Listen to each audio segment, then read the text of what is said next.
He walked into the courtroom in a gray suit, silent and cold. Then he said it. "I'm the U.S. Attorney General, and those boys are my sons." The judge froze. The room stopped breathing. But what happened next will shock even those who've seen it all. Let's start from the beginning. The courtroom was cold, not physically. The air conditioning hummed at a low, steady rhythm, but cold in the way that stripped warmth from the people inside. It was the kind of cold that seeped into the bones of everyone present, as if justice itself had abandoned the room. Seated at the defense table were two boys, identical in appearance but vastly different in what remained of their spirits. Cameron Johnson sat rigid, shoulders squared, eyes fixed forward with a tension that made him seem years older than his 18. Beside him, his twin brother Caleb trembled slightly, the metal cuffs clinking faintly as he fidgeted with his hands. His eyes darted from the jury box to the judge to the floor and back again, unable to rest anywhere for long. Their mother, Lisa, sat just behind them, fists clenched in her lap. Her breathing was shallow, every inhale forced like she was drowning in invisible water. She hadn't slept in days, maybe weeks. The jury had been out for less than 3 hours. The door to the deliberation room creaked open, and 12 ordinary people walked back into the courtroom, their faces carefully blank. Not a single one could meet Lisa's eyes. Judge Franklin Myers adjusted his glasses and nodded. "Madam Foreperson, has the jury reached a verdict?" The woman in the front row, maybe 50, maybe older, stood with a paper trembling in her hand. "We have, Your Honor." She handed the paper to the bailiff, who delivered it to the judge. The courtroom, already quiet, sank into an unnatural silence. Reporters stopped scribbling. The clerk stopped typing. Even the fluorescent lights seemed to dim. The judge unfolded the verdict sheet and read it. "On the charge of first-degree murder in the death of Ronald Marks," he looked up at the boys, "we find the defendants guilty." Lisa gasped. Her hand flew to her mouth as a sob escaped her lips. Caleb's breath caught like a kick to the ribs. Cameron's jaw clenched so tight it looked like he might break his own teeth. The judge continued as if reading a weather report. "Given the nature of the crime, the use of a firearm, and the death of an innocent victim, the court hereby sentences Cameron Johnson and Caleb Johnson to death by lethal injection." A ripple of shock spread through the gallery. Someone audibly whispered, "Jesus Christ." A reporter's pen dropped to the floor. Lisa stood. "No, no, Your Honor, please. They're innocent. You're killing my boys." The judge did not look at her. "Order in the court." Cameron looked over his shoulder. His mother's face, smeared with tears, raw with panic, would haunt him for the rest of his life, if he had one left. Caleb whispered, his voice barely audible. "Cam, what do we do now?" Cameron didn't answer. What was there to say? Across the room, the lead prosecutor, Samuel Denton, was already packing his files. His expression wasn't victorious. In fact, he looked tense, like someone who had won a game by cheating and now feared the consequences. The defense attorney, a public defender with too many cases and too little time, put a hand on Cameron's shoulder. "We'll appeal, I promise." But even he didn't sound convinced. Judge Myers struck his gavel with a weak thud. "This court is adjourned." The twins were escorted to their feet by 2 officers, shackled, cuffed, and barely breathing. As they were led out, Lisa ran toward them, only to be stopped by a bailiff. "Please, just one more minute." Caleb turned to her, eyes wide. Mom, please don't let them. I'm going to fix this," she cried. "I swear to you, I will not let this happen." But the courtroom didn't care. It had done its duty, closed its doors, and already begun to forget them. Back in the holding cell, Cameron sat in the corner, knees to his chest. "They really did it," Caleb said, pacing like a caged animal. "They really... Cam, they're going to kill us for something we didn't do." Cameron stared at the wall. Caleb slammed his fist into the metal door. "Say something, please." "I'm thinking." "About what? We're going to die in here." "No," Cameron finally said, his voice low. "No, we're not." Caleb's voice cracked. "You don't believe that." Cameron met his eyes. "I have to." Their whole lives, Cameron had been the strong one, the big brother by 2 minutes. But strength had its limits, and Cameron was nearing his. He looked at the camera in the corner of the cell, red light blinking, always watching, always recording, and always powerless to save them. "We just have to last," Cameron whispered. "Long enough for someone to realize this is wrong." "Like who?" Caleb said bitterly. "Our public defender? He can't even remember our birthdays." Cameron didn't respond. Because he didn't know. Outside, a storm rolled in over the city. Rain hammered the roof of the courthouse. People rushed to their cars, umbrellas snapping open like startled birds. The building loomed against the sky, cold and unforgiving. Lisa sat alone on a bench outside, soaked to the bone, eyes empty. She opened her purse and pulled out an old photo. 2 boys in Halloween costumes, maybe 6 years old, smiling with missing teeth. She held it tight against her chest, letting the rain hide her tears. She had no money, no powerful friends, no voice that anyone wanted to hear. But she had one thing left. Hope. Somewhere out there, someone had to care. Someone had to still believe in justice. Right? Outside the courthouse, rain painted the city in streaks of gray and regret. Lisa stood by the stone steps, soaked and trembling, her mind spiraling in silence while reporters flashed cameras in her face. She wasn't crying anymore. She couldn't. The tears had dried up in the courtroom, replaced now by a strange numbness that made everything around her feel far away, like she was watching a nightmare unfold from behind glass. One reporter stepped closer, voice probing. "Ma'am, what would you like to say to the public now that your sons have been sentenced to death?" Lisa's eyes twitched toward him. Her voice cracked, brittle like shattered glass. "My boys are innocent. You're killing them now. You all are killing them." Her voice didn't rise. She didn't scream. That's what made it worse. The quiet certainty of a mother who knew the world had failed her children. The reporter lowered his mic. No more questions. Behind her, the courthouse doors slammed shut. Justice was done, they'd said. But it wasn't. Back in the juvenile holding facility, a sterile cage dressed up in state-issued beige, Cameron sat on the edge of the bunk bed, staring at the floor. Caleb paced in tight circles like a dog trapped in a cage too small for its legs. "You know what I keep thinking?" Caleb finally blurted. "They had the wrong footage. That camera at the gas station, it was too blurry to be us. It wasn't us." Cameron nodded slowly. Caleb's voice rose.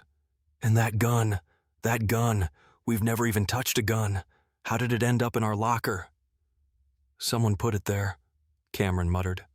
"Yeah? Who? Who the hell wants us dead, Cam?" Cameron said nothing. He didn't have the answer. The worst part? He felt himself starting to doubt. Not their innocence, but the world's capacity to care. They were just 2 black teenagers from a working-class neighborhood. No criminal record, good grades, no trouble with the law. And still, the jury had looked at them and thought, guilty. Cameron clenched his fists. That night, Lisa sat at the kitchen table of their crumbling apartment, surrounded by stacks of legal forms she didn't understand and phone numbers that had already stopped picking up. A neighbor knocked once. awkwardly offered a casserole she hadn't cooked herself, and left it without a word. Lisa ignored it. She stared at a letter she had found at the back of the hallway closet just hours after the verdict, an old, unopened envelope, addressed to her. From him, Alan Johnson. She hadn't spoken his name aloud in over 18 years. Back in the cell, the twins barely slept. At 3:00 a.m., Caleb sat up suddenly. Do you think he ever cared? Cameron didn't ask who. He already knew. Our dad, Caleb whispered. Do you think he even knew about us? Did he just leave? Did he even try? Cameron shrugged. Mom never wanted to talk about him. Caleb rested his head against the wall, eyes wide open in the dark. Sometimes I pretend he's out there, Caleb said. Like maybe he's a cop or something, a lawyer, or a judge. And one day he finds out we exist. And he comes in, right through those doors, and just stops everything. Silence. Then Cameron whispered, Don't hope for things like that. Why not? Because it hurts more when they don't happen. 3 days passed. The appeals lawyer was overworked, underfunded, and clearly in over his head. We'll file a writ of habeas corpus, he told them, flipping through folders in the visiting room. But don't expect anything fast. And, I'll be honest, the odds are slim. The state court made its decision. Caleb stared at the man like he was speaking in a foreign language. Lisa leaned across the table. Did you even look at the witness statement? He said the shooter had a neck tattoo. Neither of my boys have tattoos. The lawyer sighed. Ma'am, juries see what they want to see. And the gun makes it hard. But it was planted, she snapped. You can't prove that. Lisa's voice dropped to a whisper. Not yet. That evening she opened the envelope again.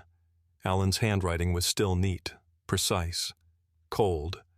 He had written the letter when she was 3 months pregnant. Said he had to leave. For her safety. For the safety of the children. He hadn't known if they'd be boys or girls. He hadn't asked.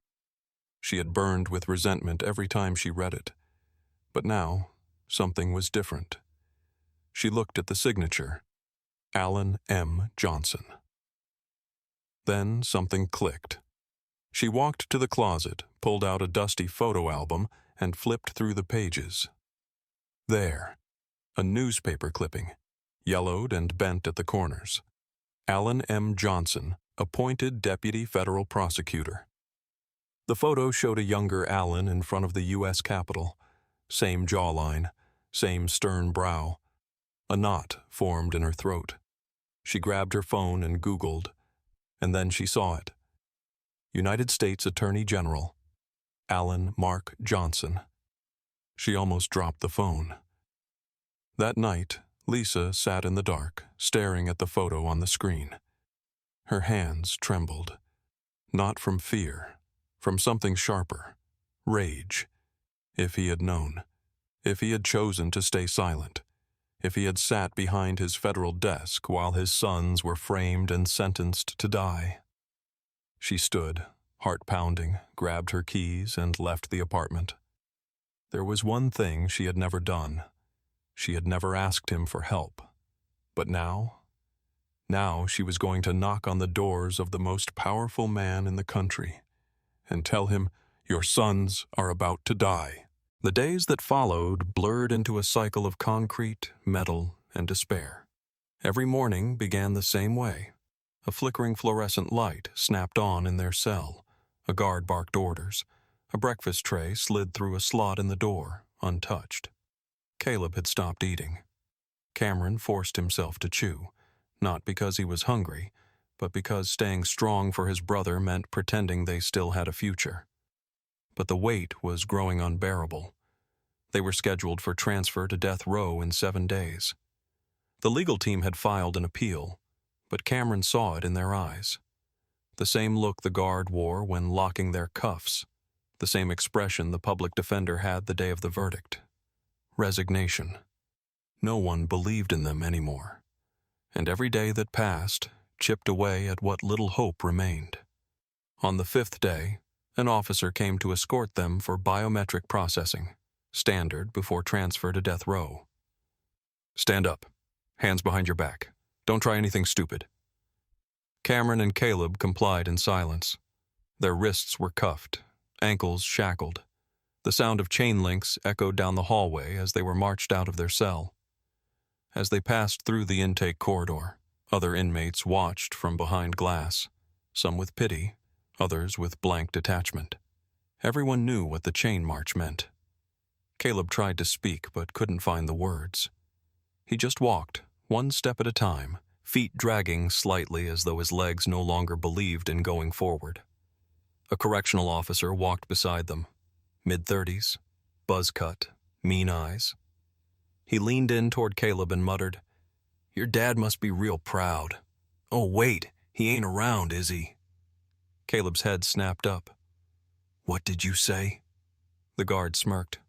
"Word is, he skipped out before you were born. Guess the coward knew what kind of trash you'd grow up to be." Cameron stopped walking. The guard shoved him. "Keep moving." Cameron turned his head slowly. His voice was calm, but tight as a wire. "He's not a coward. He's dead." A long silence followed. Caleb's eyes were glassy. The officer chuckled darkly. "Not quite." That sentence echoed in Cameron's skull for the next 2 hours. Not quite? What did that mean? Could it be a cruel joke? Prison talk? Or something else? But before he could ask, they were pulled into the final security zone, where inmates sentenced to death were prepared for transport to a higher security facility in Louisiana. The doors here were thicker. The guards wore different patches, and the atmosphere felt final. Inside the waiting area, the twins were told to sit and wait for transport to arrive. The van was due in 15 minutes. Caleb looked over at Cameron. "They're really going to do it, aren't they?" Cameron didn't answer. But then something happened. The steel door at the end of the hallway buzzed. A security lock disengaged. A black SUV rolled past the security checkpoint outside. The guards looked up. A man in a gray suit stepped out of the vehicle. Late 40s, tall, composed. He walked straight toward the front checkpoint without hesitation. In his right hand was a briefcase. In his left, a federal badge. The guard at the booth squinted. "State facility. You can't just..." The man flashed the badge again. "Alan Johnson, U.S. Attorney General. I'm invoking immediate federal override of detainee transfer, Section 242 of Title 18. Now open the damn door." Inside, the captain of the unit was already rushing down the hallway. "Whoa, whoa, whoa. Sir, you can't just barge into a state facility and..." Alan handed him a sealed federal order. The guard opened it, eyes scanning the dense legal language. He blinked. "Effective immediately," Alan said. "The state's judgment is suspended pending federal review." "But sir, these boys are under federal protection now." The guard looked up slowly. "Why these boys?" Alan's jaw tensed. "They're my sons." The next hour passed in chaos. Calls flew between the warden, the state governor's office, and the federal circuit court. But no one dared override a signed federal order from the Attorney General of the United States, especially not when cameras had already caught footage of him entering the building. Cameron and Caleb were brought back into the staging room, confused, restrained, and silent. They were still cuffed when the door opened, and the man in the gray suit stepped in. He looked at them, and they looked back. 2 young men whose eyes were filled with fear, disbelief, and exhaustion. Alan stepped forward. For a moment, he said nothing. Then, softly, he spoke.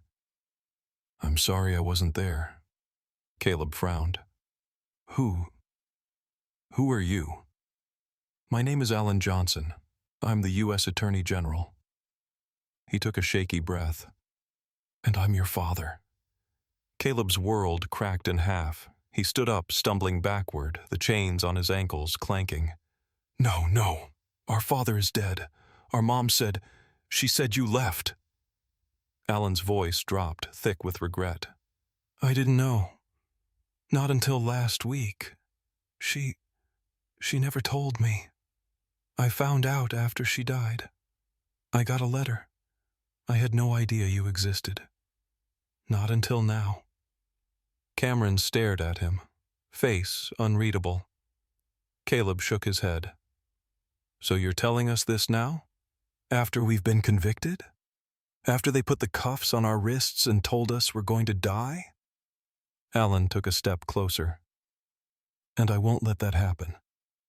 I came here because I will not let the state execute my sons for something they didn't do." Cameron finally spoke. "And how do you know we didn't do it?" Alan's voice was steady. "Because I've already started investigating, and something doesn't add up. I've seen this before. Too many times." He paused. "You're not going to die here." For the first time in weeks, Caleb exhaled, but it wasn't relief. It was fear wrapped in hope, a strange, dangerous feeling, the kind that can kill a man if it turns out to be false. Back in the courtroom, chaos reigned. It had taken less than 24 hours for Alan Johnson to legally intervene, but it felt like a lifetime. The case, once considered closed and buried beneath legal formalities, was now reopened at the highest level, not by appeal, not by defense, but by executive authority. The Attorney General of the United States stood inside a state courtroom and demanded that justice be corrected. The room buzzed with nervous energy. Spectators who had once followed the trial out of morbid curiosity now leaned forward, sensing something historic. Reporters filled the back rows, their fingers flying over keyboards. Cameramen stood shoulder to shoulder, lenses trained on the man standing before the bench. Judge Franklin Myers looked as though someone had pulled the rug out from under his decades of experience. He adjusted his glasses and stared down at the document in his hands. A sealed federal motion marked urgent. Intervention authorized under Federal Supremacy Clause. "This is irregular," the judge muttered. "Highly irregular." Alan stood tall, his hands clasped behind his back like a soldier ready for war. "It's not irregular. It's overdue." Judge Myers looked up at him, his voice uncertain. "You're telling this court that Cameron and Caleb Johnson, the defendants just sentenced to death, are your sons?" Alan nodded once. "Yes, Your Honor. Biological, fraternal twins. I only learned of their existence 5 days ago." A collective gasp rippled through the gallery. Lisa sat in the front row now, her hands trembling in her lap. She had been silent through it all, watching Alan like a ghost from another life. Her eyes were hollow, but behind them something stirred. Not warmth, not even forgiveness. Just raw, desperate hope that maybe, finally, someone would fight for her sons. The judge rubbed his forehead. This changes the optics of the case, Mr. Johnson, but it does not change the law." Alan's expression didn't shift. "I'm not here for optics, Your Honor. I'm here because this court convicted 2 innocent boys based on tainted evidence, corrupted witnesses, and prosecutorial misconduct. And now that I know they're my sons, I will pursue every inch of that corruption until it's dragged into the light." Gasps again, this time from the prosecution table. Prosecutor Samuel Denton stood slowly, his voice cautious. "With all due respect, Mr. Attorney General, you have a conflict of interest. You are now personally entangled with this case. The federal government has no authority to override a state verdict unless there has been a demonstrable violation of constitutional rights." Alan turned to face him. "And what if there has been?" Denton blinked. Then that would require an investigation." "Already underway," Alan said calmly. "This morning, I issued a DOJ order to reopen the case file. Federal investigators are en route to review evidence. The state has been notified. The judge's jaw tightened. Even so, this courtroom is not subject to your jurisdiction unless, Allen interrupted, stepping forward. The constitutional rights of U.S. citizens were violated, which I have reason to believe they were. Evidence was planted. A witness was bribed. Chain of custody was falsified. Your Honor, this trial was a farce. He paused, then turned and looked straight into Caleb's eyes. And they were nearly executed for it. Caleb's breath caught in his throat. He didn't know what to feel. Rage? Relief? This man, this stranger, had stepped into his life, pulled him out of the darkest hole imaginable, and was now standing before the court like a titan. And yet, he was still his father. The man who had vanished before they were born. The man who had let their mother raise them alone. The man who had never come back. Cameron sat stone-faced beside him, jaw clenched. Always silent. Always watching. Denton fumbled with his files. Even if we entertain this absurd notion of a federal override, this does not negate the fact that a man was murdered, that a weapon was recovered, that surveillance footage. Allen turned sharply. The footage is inconclusive and low resolution. The weapon was never dusted for fingerprints. And the timeline? Impossible. My sons were in class at the time of the murder, verified by multiple students and their teacher. That testimony was conveniently left out of the original trial. The judge's brow furrowed. That wasn't presented to the jury. Allen nodded grimly. Because the defense counsel was not given access to it. The statements were marked irrelevant by the lead detective before discovery. I have a copy now. Would Your Honor like to read it? He handed a folder to the bailiff, who delivered it to the bench. Judge Myers opened the file. His face began to change. 10 minutes passed in tense silence as the judge read. Lisa leaned forward, lips trembling. Her eyes flicked between her boys and Allen. Caleb's hands shook under the table. Even Cameron couldn't suppress the rising tension in his chest. Finally, the judge closed the folder and set it down slowly. This is deeply troubling, he said at last. Allen stayed silent. The judge looked up. Pending federal review, I am issuing an immediate stay of execution. Cameron and Caleb Johnson are to be removed from death row and placed in protective federal custody, effective immediately. A wave of emotion broke through the courtroom. Lisa broke into tears. Caleb's chest heaved as if he'd been holding his breath for days. Cameron exhaled and looked at the man in the gray suit. Allen met his eyes. There was no victory in his expression, only wariness, because this wasn't over, not even close. Outside, the media swarmed the courthouse. Dozens of cameras, microphones, and flashing lights converged on the entrance. A reporter called out, "Mr. Attorney General, is it true those are your sons?" Another shouted, "Was the case mishandled? Will there be a federal investigation?" Allen stepped outside with Lisa beside him, both flanked by U.S. Marshals. He turned to the crowd. "They're not guilty," he said, "and I will prove it, no matter who I have to go through." The flashbulbs exploded around him, and somewhere in the distance, far beyond the courthouse steps, beyond the headlines and noise, two brothers sat in a van heading toward a federal safe house, alive, but still not free. Not yet. The federal transport van rumbled quietly as it made its way out of the city limits. Inside, Caleb sat by the window, his forehead pressed against the glass, eyes scanning the blur of streetlights as if the truth might be hiding in one of them. Cameron sat beside him, arms crossed, silent.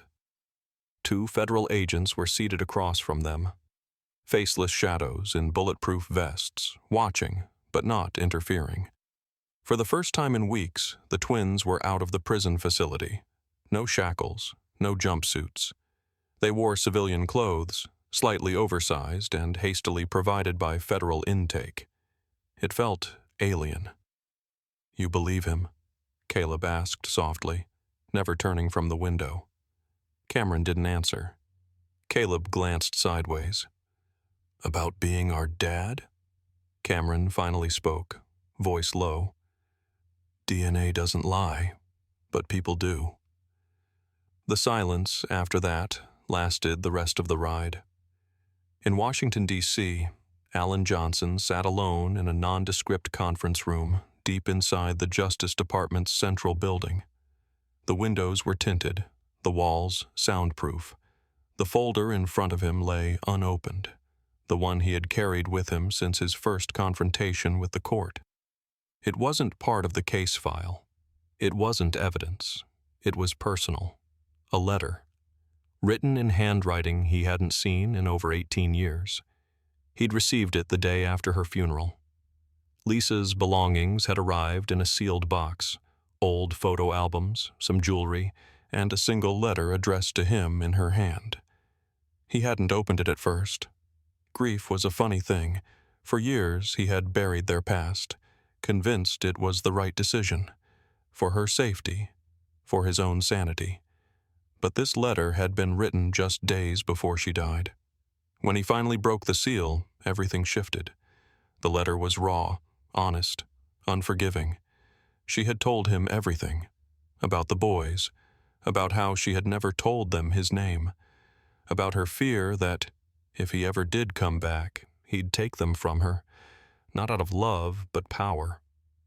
You had ambition, she'd written, and I had children, and I never believed you could have both. She confessed that she'd lied to them about his death because she didn't want them chasing a ghost. She had raised them on her own, taken night shifts, sold her wedding ring to pay for textbooks. And yet, she wrote that she didn't hate him. She said, in the final paragraph, "If you're reading this, it means I'm gone. And it also means that fate, or guilt, or God, something, brought you back to them. Don't waste it. You have a chance to do something right, something bigger than you." Alan read those words now for the 10th time. They felt heavier each time. The next day, Alan requested a private meeting with his sons. The room was bare, aside from a table, 4 chairs, and a ticking wall clock. No cameras, no suits, just him and them. Caleb walked in first, stiff, guarded. Cameron followed, eyes sharp, already evaluating the room.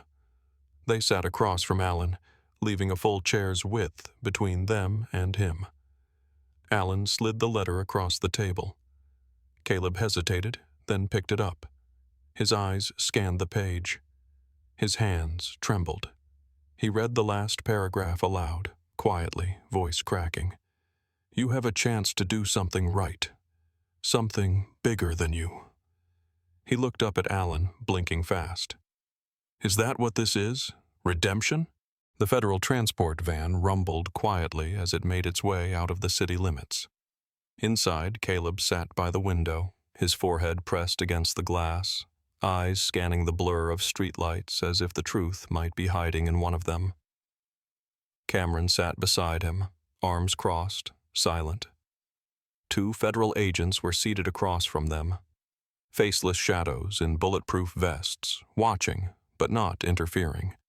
For the first time in weeks, the twins were out of the prison facility. No shackles, no jumpsuits. They wore civilian clothes, slightly oversized and hastily provided by federal intake. It felt alien. You believe him? Caleb asked softly, never turning from the window. Cameron didn't answer. Caleb glanced sideways. About being our dad? Cameron finally spoke, voice low. DNA doesn't lie, but people do. The silence, after that, lasted the rest of the ride. In Washington, D.C., Alan Johnson sat alone in a nondescript conference room deep inside the Justice Department's central building. The windows were tinted, the walls soundproof. The folder in front of him lay unopened, the one he had carried with him since his first confrontation with the court. It wasn't part of the case file. It wasn't evidence. It was personal. A letter, written in handwriting he hadn't seen in over 18 years. He'd received it the day after her funeral. Lisa's belongings had arrived in a sealed box, old photo albums, some jewelry, and a single letter addressed to him in her hand. He hadn't opened it at first. Grief was a funny thing.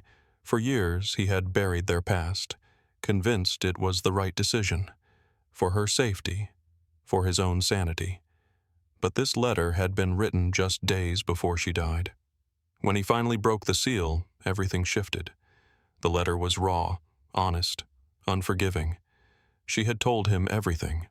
About the boys, about how she had never told them his name, about her fear that, if he ever did come back, he'd take them from her, not out of love, but power. "You had ambition," she'd written, "and I had children, and I never believed you could have both."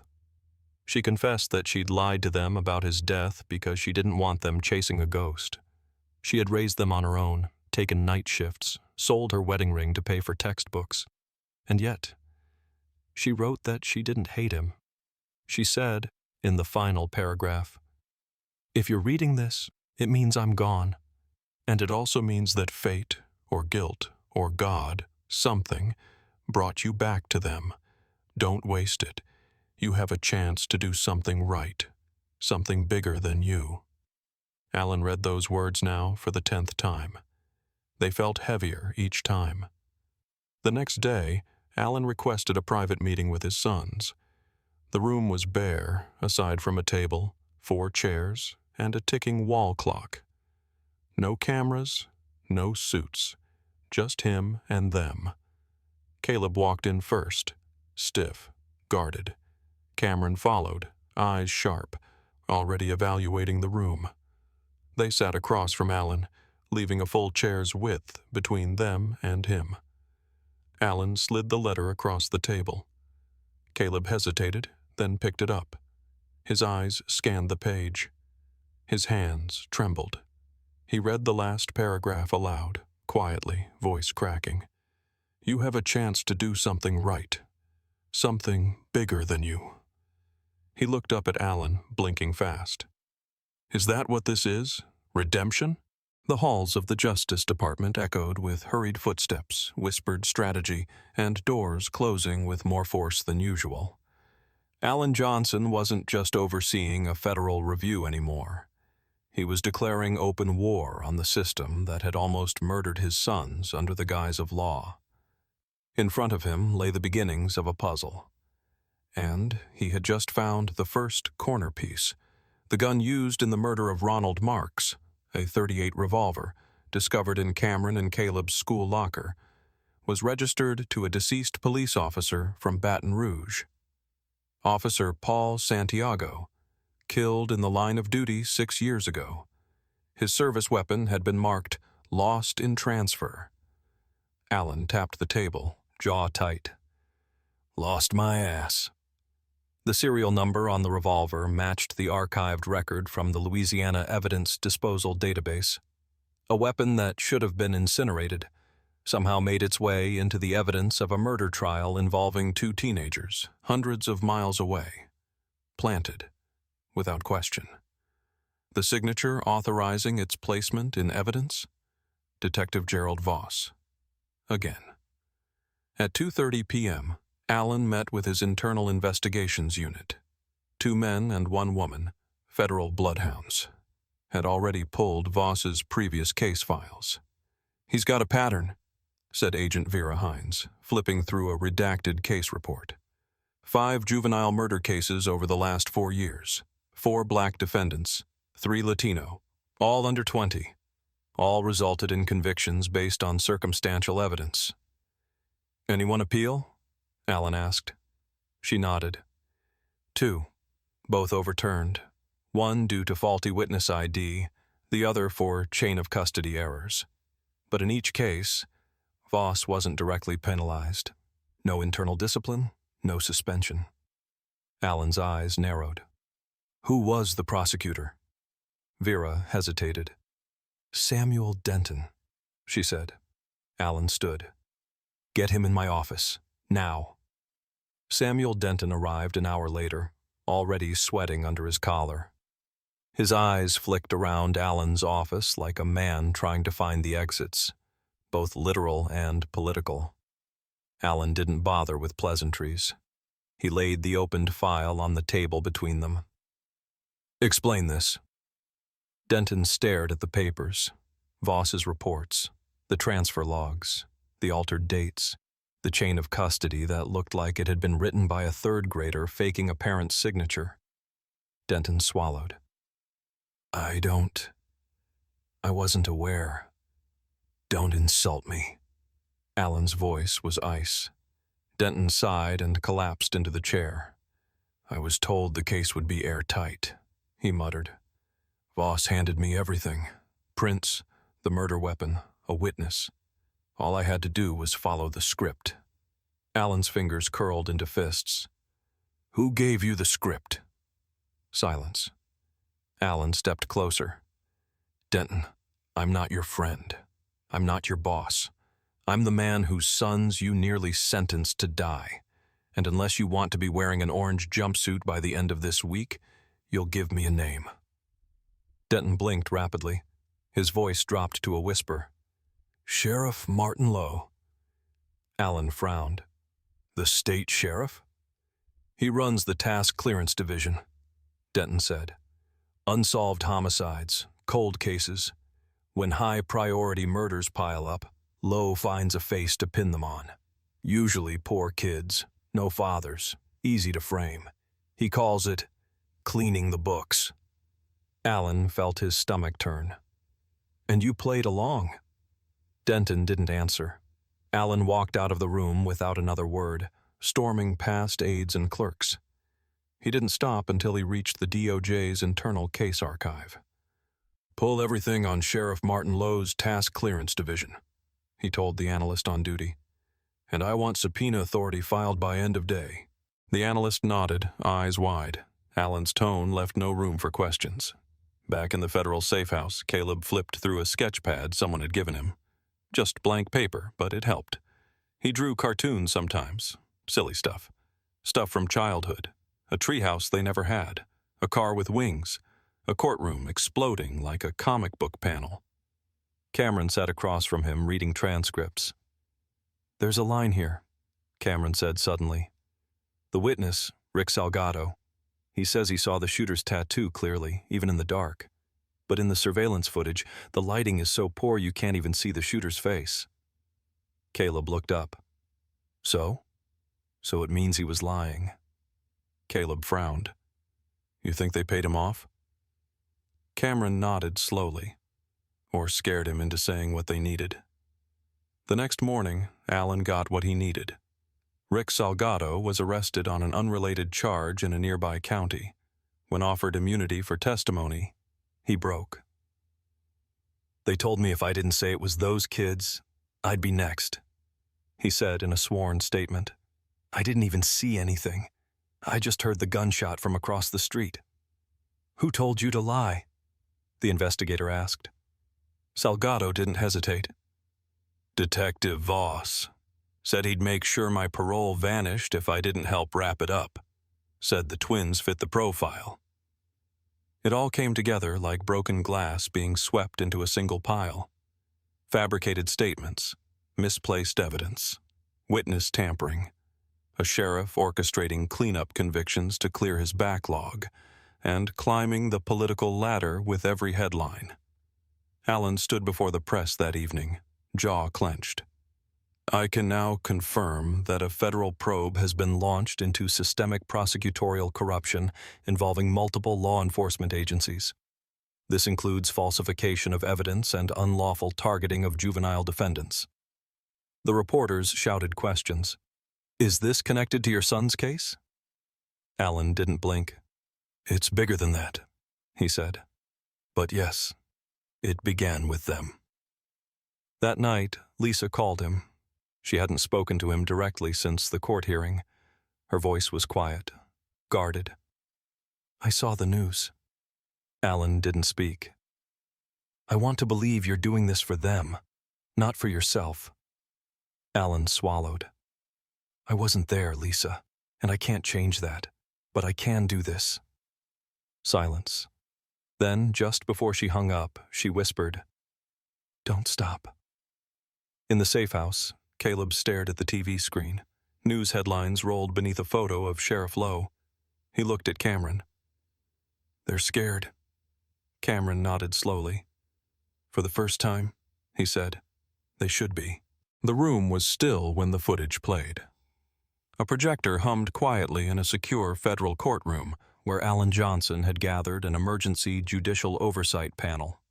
3 federal judges, 2 DOJ officials, and 1 representative from the Office of Civil Rights. On the screen, grainy black and white security footage from the pawn shop across the street from the murder scene. The angle was wide but clear enough. A figure entered the gas station, tall, broad shoulders, a shaved head, and most importantly, a snake tattoo coiled down the left side of his neck. Alan clicked pause. "No such tattoo exists on either of my sons," he said. He turned to the panel. This footage was never entered into evidence. It was buried. Until now. A quiet murmur moved through the room. Later that afternoon, Caleb and Cameron were escorted into the same chamber, not as defendants, but as witnesses. They sat across from the panel, suited up in pressed navy jackets provided by the DOJ. Both looked older than they had a month ago, their faces thinner, their eyes sharper, wiser but angrier too. Alan introduced them formally. "This is Cameron Johnson and Caleb Johnson, both previously sentenced to death based on fabricated evidence and a manipulated investigation. Today, they'll speak freely." The judge nodded. "You may proceed." Cameron went first. He told them how the day of the murder he had been in school, in his economics class, taking notes about market theory. He named the teacher, 3 students, the assignment they'd been working on. Caleb described his afternoon in art class. He still remembered the sketch he drew, a rooftop garden over the city skyline. The drawing was still in his locker when he was arrested. "No one ever asked about it," he said. "They just told us to shut up, that they had all the proof they needed." A judge leaned forward. "Did anyone ever offer you a deal?" Caleb nodded. "A detective, Voss. He said if I confessed and pinned it on Cam, I could get life. He told me, brothers flip all the time." The room went still. Cameron looked at the panel. "I never believed the justice system would save us, but I never thought it would try to kill us either." Outside, the media exploded. The testimony hit national news within hours. Headlines blazed across every major outlet. Twin brothers on death row tell their story, and America is listening evidence buried, witnesses bribed, attorney general's sons frame the system. They tried to kill us with paperwork. Pundits argued on every network. Was Alan abusing power or exposing it? But behind the noise, real momentum built. Civil rights organizations launched emergency reviews of juvenile convictions tied to Sheriff Lowe's Task Clearance Division. By week's end, 19 similar cases had been flagged for audit, and behind each one, Detective Voss. Under federal subpoena, Voss was brought in for questioning. Alan watched the live feed from a secure room, fists clenched. "Did you plant the murder weapon in the Johnson locker?" the federal investigator asked. Voss leaned back, arrogant. "That's a bold accusation." The investigator leaned forward. "You're facing obstruction of justice, perjury, and accessory to attempted murder. This isn't a game. Did you do it?" Voss didn't answer. Instead, he smiled. "You think I acted alone?" The panel froze. Alan narrowed his eyes. "What's that supposed to mean?" Voss shrugged. "You don't get it, do you? The system doesn't make mistakes. It makes examples. Every department needs results. Every sheriff wants his promotion. And every prosecutor wants a clean story." He looked directly at the camera. "Your sons were the perfect sacrifice." Alan felt something snap inside. 2 days later, a DOJ investigator returned with records exposing direct communication between Sheriff Martin Lowe and Denton, hidden encrypted messages, coordinating narratives for key cases, and a trove of internal memos marked for clearance priority, targets under 20.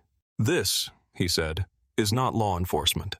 This is hunting, organized, systemic, racially driven targeting of children, for political convenience and career gain." He raised a finger. "They used my sons, but I promise you, it ends with them." The courtroom burst into applause. Cameron looked down, overwhelmed. Caleb blinked, fighting tears, and Lisa, who hadn't spoken to Alan in nearly 2 decades, placed her hand over his on the bench. Just for a moment. That evening, President Keller called Alan personally. "You exposed a cancer," she said, "and we're going to cut it out. I'm calling for a national task force. DOJ, Civil Rights Division, Public Integrity. We're backing you all the way." Alan leaned back in his chair, exhausted, but for the first time in weeks, something deep in his chest felt lighter, not joy, but resolve.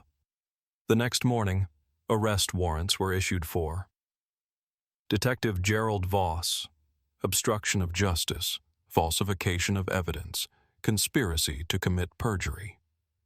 Sheriff Martin Lowe, racketeering, civil rights violations, abuse of power. Prosecutor Samuel Denton, accessory to conspiracy, suppression of exculpatory evidence. The press called it the Justice Purge. Death Row Twins case ignites federal crusade against systemic corruption. But for Cameron and Caleb, it wasn't a purge. It was survival. In the safe house, Caleb turned off the TV. He looked at Cameron. "We're not done, are we?" Cameron shook his head. "No," he said. "Now we start over." By the end of the second week, Alan Johnson was no longer just the U.S. Attorney General. He was a symbol. To some, a hero. A man who'd stared down a broken system, cracked it open, and exposed the rot inside. To others, a threat. A federal officer who had weaponized his power for personal gain. A man who had crossed a line that others feared even to approach. Whispers of ethics violations filled Senate hallways. Editorials questioned the precedent he was setting. What happens, they asked, when the nation's top lawman uses the law for family? Alan ignored the noise, but the summons came anyway. The Senate Judiciary Committee, a formal inquiry into abuse of office, conflict of interest, and obstruction of state authority. The chamber was filled with cameras. Rows of senators sat like judges behind polished desks. The public gallery was packed. Every major news outlet was broadcasting live.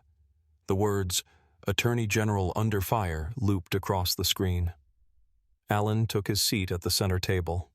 Alone. No lawyers, no aides, no sons. Just him. A senator leaned forward. "Mr. Johnson, you initiated federal intervention into a state criminal case in which your biological sons were the defendants. Do you deny that?" Alan didn't flinch. "No, I do not." "You ordered the DOJ to reopen the case within 48 hours. Isn't that highly unusual?" "Unusual," Alan said. "Not illegal." Another senator, one known for his prosecutorial background, jumped in. "Sir, do you understand the precedent you set? You used the full weight of federal power to stop a state court verdict. This isn't just a father saving his sons. This is a federal official tipping the scales of justice." Alan's voice was low, calm. "I didn't tip the scales. I leveled them." A murmur spread through the chamber. "I didn't interfere because they were my sons," he continued. "I interfered because the law was broken, by those who swore to uphold it. I intervened because two innocent boys were framed, tried, and sentenced to death based on fabricated evidence, coerced testimony, and institutional apathy. He paused. And yes, they were my sons. But even if they weren't, I would have done the same. In the audience, Lisa sat silently, her hands clasped tightly. She hadn't wanted to come, but Cameron had asked her to. I want to see how far he's willing to go, he had said. Now she watched, heart pounding. One senator leaned forward again. Mr. Johnson, your actions have opened the door for future officials to use their positions for personal matters. Allen looked him dead in the eye. If future officials use their power to prevent innocent people from being executed, I welcome it. A pause. The senator blinked. The room held its breath. Then Allen leaned into the microphone. But if this body wishes to punish me for preventing the state-sanctioned murder of two innocent teenagers, then do it. Strip my title. Remove my name from the record. But I will not apologize for saving my sons. Silence. Then a single clap. From the back row. And another. Then the room broke into quiet, steady applause. The committee recessed. No decision was made that day. But America had heard enough. That evening, as Allen walked through the halls of the DOJ building, aides stopped to shake his hand. Some whispered, "Thank you." Others nodded respectfully. In his office, he found a note on his desk, scrawled in Cameron's handwriting. "We were ready to die. Then you walked in. Thank you for being a father, not just a lawyer." Allen sat down slowly. His hands trembled as he folded the note. 2 days later, the White House released a statement. The President fully supports Attorney General Allen Johnson and commends his efforts to uphold justice under extraordinary circumstances. And with that, the inquiry died. Allen kept his title, but the world would never see him the same. A month passed. Cameron and Caleb remained in protective custody, awaiting final federal dismissal of all charges. Lisa visited often now. Their family dinners were awkward, quiet, filled with the weight of years lost. But they were real. One night, as they sat in a small dining room in the safe house, Caleb broke the silence. "I don't know if I forgive you," he said, not looking at Allen. "But I know you fought for us. And that means something." Allen nodded slowly. "I'll earn the rest," he replied.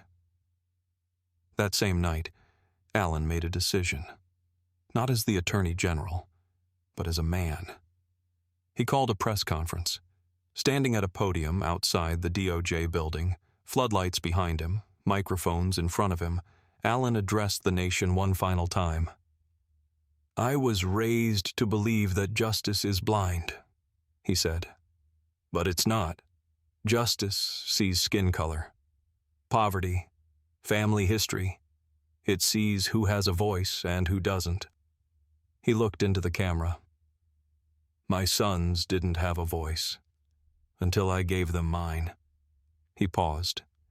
"This isn't just about them. It's about every child failed by this system, every case rushed, every truth buried, every life ruined because the machine valued closure over truth." He stepped back. "I'm not stepping down. I'm stepping forward." And with that, he walked away. In homes across the country, people watched in silence. Some cried, some nodded. Others, once skeptical, now understood. He hadn't just saved his sons. He had drawn a line and dared the system to cross it again. The first morning outside the safe house felt unreal. The sun was out, bright, honest, unfiltered. The air didn't smell like disinfectant. No buzzing fluorescent lights. No cameras in the corners. No guards walking past the door every hour. Cameron stepped outside in silence. He looked at the sky like he didn't trust it. Beside him, Caleb squinted, shielding his eyes from the brightness. Feels fake, Caleb muttered. Cameron nodded.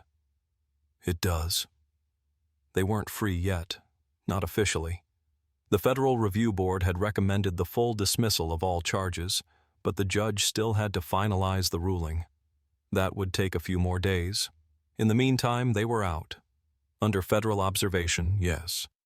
But no bars, no shackles, no countdown to execution. Still, their bodies hadn't caught up with the truth. Every sound made them flinch. Every car door that slammed felt like it came for them. Freedom, they were learning, had a weight of its own. That afternoon, Lisa took them shopping for clothes. The boys had lost weight in detention. Their jeans didn't fit right anymore. Their shirts hung like flags. They walked through the store like strangers, not to the clothes, but to the world. Kids their age laughed over sneakers, played on phones, whispered about parties. Cameron and Caleb didn't join in. They just watched. The normalcy made their hearts ache. Later, in the car, Lisa glanced at them in the rearview mirror. "You don't have to act okay," she said quietly. "You're allowed to feel everything, even if it's ugly." Caleb stared out the window. "I don't know what I feel." Cameron leaned back in his seat. "I feel like we died, and nobody told us we're alive again." Lisa reached for his hand, but he didn't move. That night, Alan showed up at the safe house with takeout. Fried chicken from the diner they used to drive past when they were little, the one the boys had never been inside. "I figured it was time," he said, setting the bag down awkwardly. The silence in the room stretched. Then Caleb sighed and sat at the table. "If this is going to be weird, at least let it be with food." Cameron followed a beat later. They ate slowly. No one spoke for the first 5 minutes. Then Caleb broke the ice. "Did you really used to live in D.C.? Or do you just work here now?" Alan smiled faintly. "Been here a while. Too long, maybe." "Did you know Mom liked jazz?" Caleb asked suddenly. Alan blinked. "No, I didn't. She used to sing along to Billie Holiday when she cooked. Badly, but loud." Cameron smirked, just barely. "She said music made the pain cook slower," Caleb added, his voice soft. Alan looked down. "I missed everything." Cameron's eyes locked on him. "Yeah," he said. "You did." Alan didn't argue. 3 days later, the final hearing was called. The courtroom was smaller now, no media circus, just the federal judge, the DOJ review board, and the people who mattered. Alan sat in the back. Lisa sat with her arms crossed tight over her chest like she was holding her heart in place. Caleb tapped his fingers on the bench. Cameron sat still as stone. The judge entered. "All parties present?" A clerk nodded. The judge opened the folder on the bench. "After reviewing the federal findings, including suppression of exculpatory evidence, misconduct by law enforcement, and new witness statements, I hereby vacate the convictions of Cameron and Caleb Johnson. All charges are dismissed. Records sealed." The gavel struck once, just once. It echoed through their chests. Caleb blinked rapidly, unsure whether to cry, laugh, or just breathe. Cameron didn't move, but Lisa leaned forward and took his hand. And this time, he let her. Outside, the boys stood on the courthouse steps. There were no reporters, no cameras, just sunlight. They stared at the street like strangers. "So, what now?" Caleb asked. Cameron looked at the world in front of them. Cars, noise, freedom, like it was a foreign country. "We figure it out." The next week passed in fragments. They met with therapists. They started GED prep. Alan arranged for private tutors, but Cameron insisted on something else. "I want to take the test at a public center. No special treatment." Caleb nodded. "Me too." Alan agreed. No favors, Not anymore. One night, Alan sat with Lisa on the front porch of her apartment. "You're not forgiven," she said quietly. Alan nodded. "I know. But you're trying," she added. He looked at her. "I'll keep trying." She nodded once, then surprised them both. "You're a good father now," she said, "even if it took the fire to make you one." Inside, the boys were asleep. For the first time in months, they weren't locked in. The windows were open. The curtains moved in the breeze. Cameron breathed evenly, his hand resting on an open book. Caleb mumbled something in his sleep, something soft, something human. For the first time since it all began, they weren't waiting to die. They were beginning to live. 3 months later, Cameron stood in front of a classroom for the first time, not as a defendant, not as a face in a mugshot, not as someone waiting to die, as a guest speaker. A teacher had invited him to speak at an inner-city high school, the same kind of school he and Caleb had attended. At first, he'd almost refused. He didn't want to be known only for what had been done to him. But something changed after he passed his GED. He wanted to be more than a survivor. He wanted to be a warning. And maybe a beginning. The students listened closely. Not because of fame, but because he spoke quietly, raw, real, with no script. "They called us criminals before they knew our names," Cameron said. "And the scariest part? Most people didn't care if it was true." A hand went up in the back. A boy, no older than 16. "Do you think the system can ever be fair?" Cameron paused, then said the only honest thing he could. "I don't think the system is meant to be fair," he said, "but I think people can be." Outside, Caleb waited on the steps, earbuds in, hoodie up. He nodded when Cameron joined him. "How was it?" Cameron shrugged. "Not awful." They started walking. "Did you tell them about the letter?"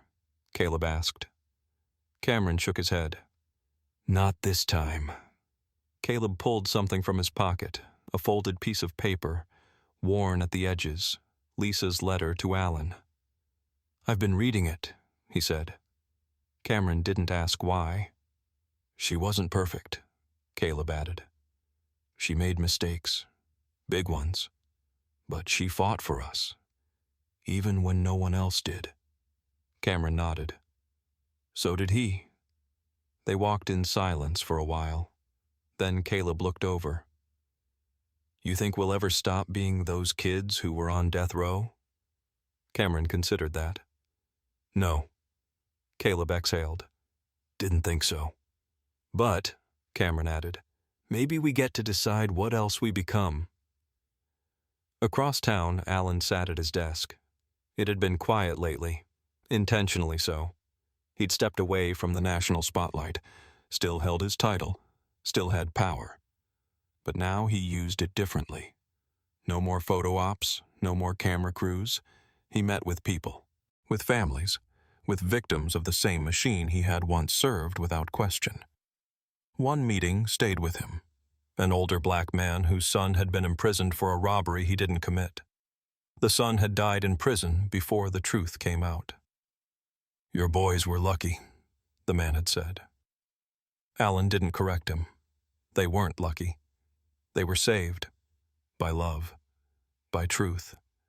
And by the pain of a father who had arrived too late, but fought like hell once he did. That evening, Alan joined Lisa for dinner. Caleb and Cameron were already there, arguing over pizza toppings. Alan brought a salad no one asked for. Lisa raised an eyebrow. "Still pretending to be healthy?" He smirked. "Gotta balance the cheese somehow." They ate at the small wooden table that Lisa had kept for over a decade.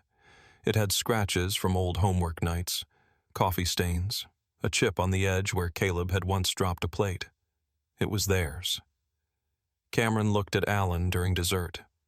"You know," he said. I still have nightmares sometimes. Alan nodded. So do I. You ever talk about yours? Alan thought for a second. Not much. Maybe we should, Caleb added. Alan looked at both of them. Okay. And for the next hour, they did. They talked about the cell walls, the silence, the betrayal, the helplessness. And for the first time, they laughed too, not because it was funny, but because it was over. 1 week later, the Department of Justice launched a new nationwide review initiative, Project Resurge. Headed personally by Alan Johnson, it aimed to audit thousands of past convictions where prosecutorial misconduct or investigative bias were suspected.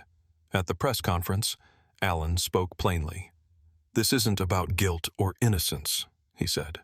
It's about integrity, about making sure no child, no family ever goes through what mine did.